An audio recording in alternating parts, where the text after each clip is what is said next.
don't know me, but I am one of those 0.01 percenters that you hear about and read about, and I am by any reasonable definition a plutocrat.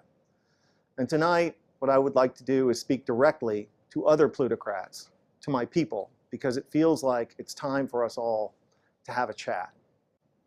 Like most plutocrats, I too am a proud and unapologetic capitalist. I have founded, co-founded, or funded over 30 companies across a range of industries. I was the first non-family investor in Amazon.com.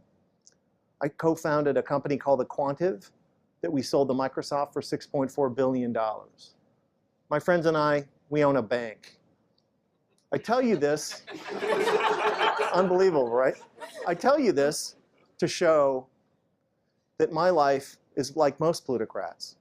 I have a broad perspective on capitalism and business, and I've been rewarded obscenely for that with a life that most of y'all can't even imagine. Multiple homes, a yacht, my own plane, etc., etc., etc.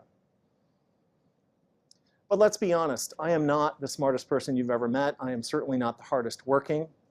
I was a mediocre student. I'm not technical at all. I can't write a word of code. Truly, my success is the consequence of spectacular luck, of birth, of circumstance, and of timing. But I am actually pretty good at a couple of things. One, I have an unusually high tolerance for risk. And the other is, I have a good sense, a good intuition about what will happen in the future. And I think that that intuition about the future is the essence of good entrepreneurship. So what do I see in our future today, you ask? I see pitchforks, as in angry mobs with pitchforks.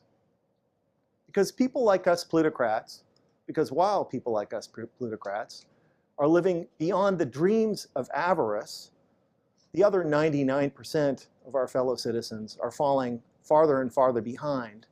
In 1980, the top 1% of Americans shared about 8% of national wealth, while the bottom 50% of Americans shared 18%.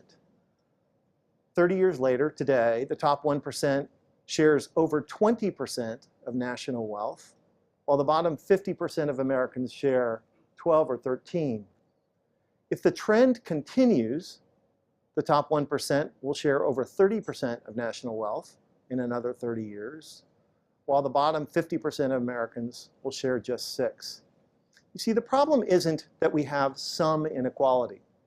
Some inequality is necessary for a high-functioning capitalist democracy. The problem is that inequality is at historic highs today, and it's getting worse every day.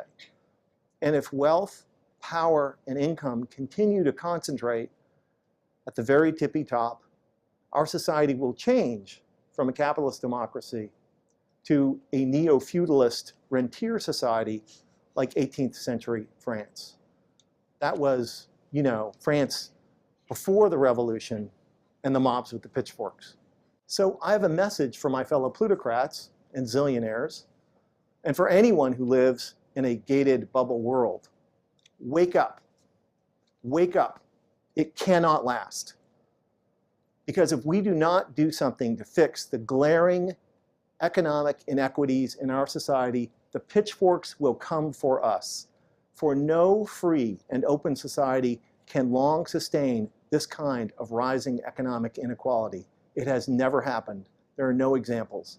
You show me a highly unequal society and I will show you a police state or an uprising. The pitchforks will come for us if we do not address this. It's not a matter of if, it's when.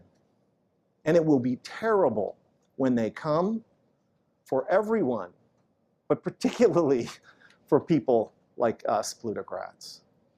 I know I must sound like some liberal do-gooder. I'm not. I'm not making a moral argument that economic inequality is wrong. What I'm arguing is that rising economic inequality is stupid and ultimately self-defeating.